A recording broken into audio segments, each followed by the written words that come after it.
O hipertexto e construção de sentido, por Ingidori Koch. Muitos dos autores que se ocupam do hipertexto têm ressaltado a dificuldade de chegar a uma conceituação adequada, visto que ainda continuam a compará-lo com o texto impresso. Para Theodor Nelson, que é criador do termo dos anos 60, considera o hipertexto como um conceito unificado de ideias e de dados interconectados de tal modo que estes dados possam ser editados em computador. Dessa forma, tratar-se-ia de uma instância que põe em evidência não só um sistema de organização de dados, como também um modo de pensar.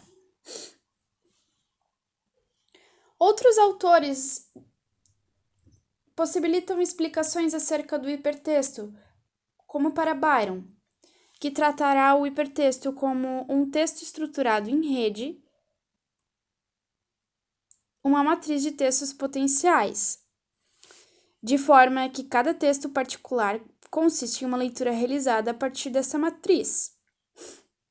Já Levi afirma que o hipertexto, melhor se define como um conjunto de nós ligados por conexões.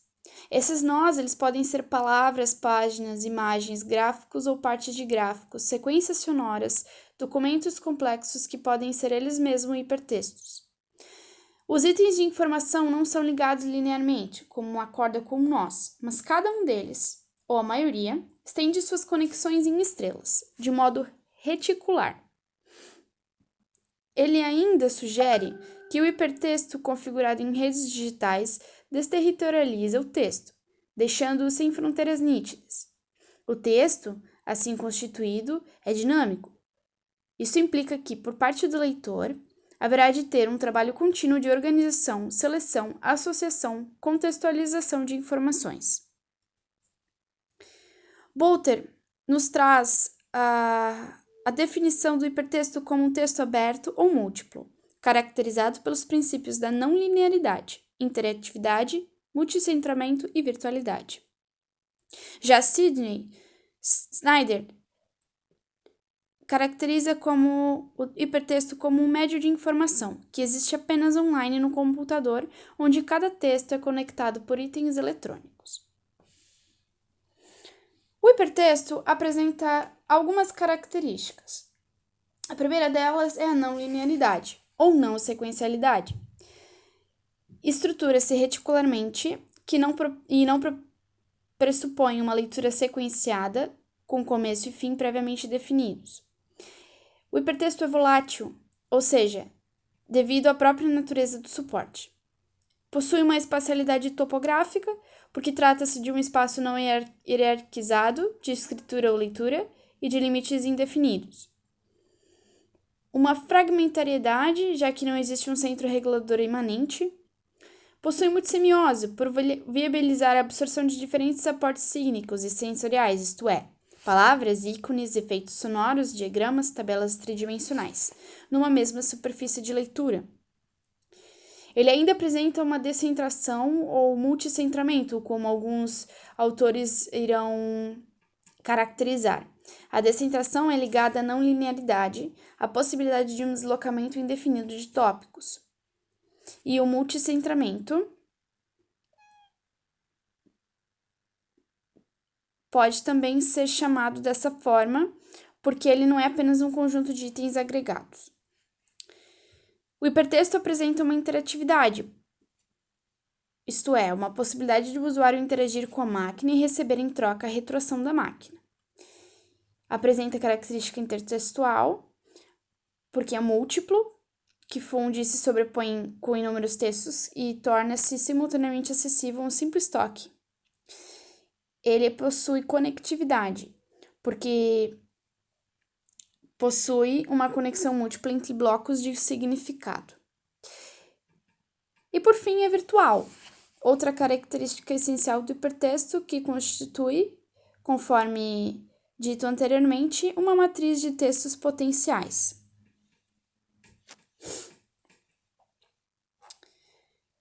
Enquanto no texto impresso predomina um fluxo linear, no caso do hipertexto essa linearidade se rompe em unidades ou blocos de informações, cujos tijolos básicos são os nós e nexos associativos, formando um sistema de conexões que permite interligar um nó a outro por meio de hiperlinks. Os links são itens responsáveis por amarrar as informações, mantendo a coerência do texto.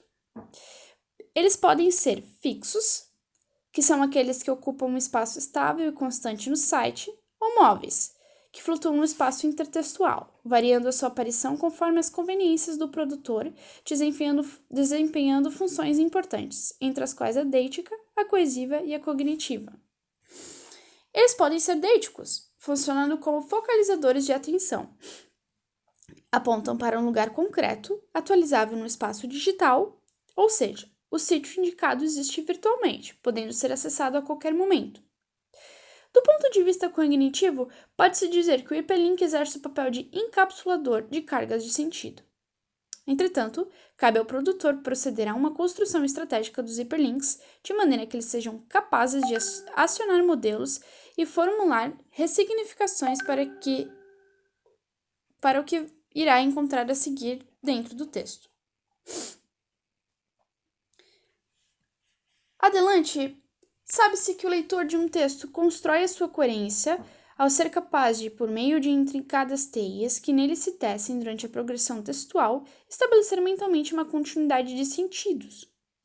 Como o hipertexto, por ligar textos diversos, não apresenta relações semânticas ou cognitivas imanentes, é sempre possível que se estabeleçam relações incoerentes na sequenciação de unidades textuais, o que pode afetar irremediavelmente a compreensão. Para compensar os problemas ocasionados pela recepção descontínua, a falta de limites do suporte midiático e a falta de uma ordem previsível de leitura, a tecnologia do hipertexto disponibiliza suportes especiais para a construção da coerência. Tais recursos, quando bem aplicados na organização de um hipertexto, permitem mesmo facilitar a construção da coerência na recepção seletiva do hipertexto, até mais do que na leitura parcial e seletiva de textos impressos. Pensando em suportes para a coerência do hipertexto, apresentamos 3 delas. Suportes de orientação, que darão apoio ao usuário para a construção de um modelo mental na estrutura do documento hipertextual. Os suportes de contextualização global, que revelam o valor funcional e temático, facilitando a construção da coerência global. E os suportes de contextualização local, que explicitam quais módulos-alvo são acessíveis, bem como a relação entre os módulos-alvo e o módulo em foco, auxiliando o usuário no planejamento do caminho de recepção a percorrer. Dessa maneira, para a construção da coerência do hipertexto, é mais adequado falar de um diálogo entre o usuário e o sistema hipertextual, cujo percurso não pode ser gerenciado pelo produtor no decorrer do processo, mas pode ser influenciado pela estruturação do hipertexto e pelo uso de suportes de navegação e de orientação específicos dos quais foram apresentados.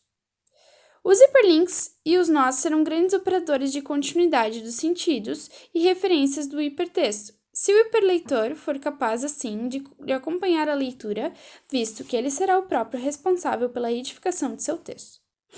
Segundo Levi, a partir do hipertexto, toda leitura tornou-se um ato de escrita.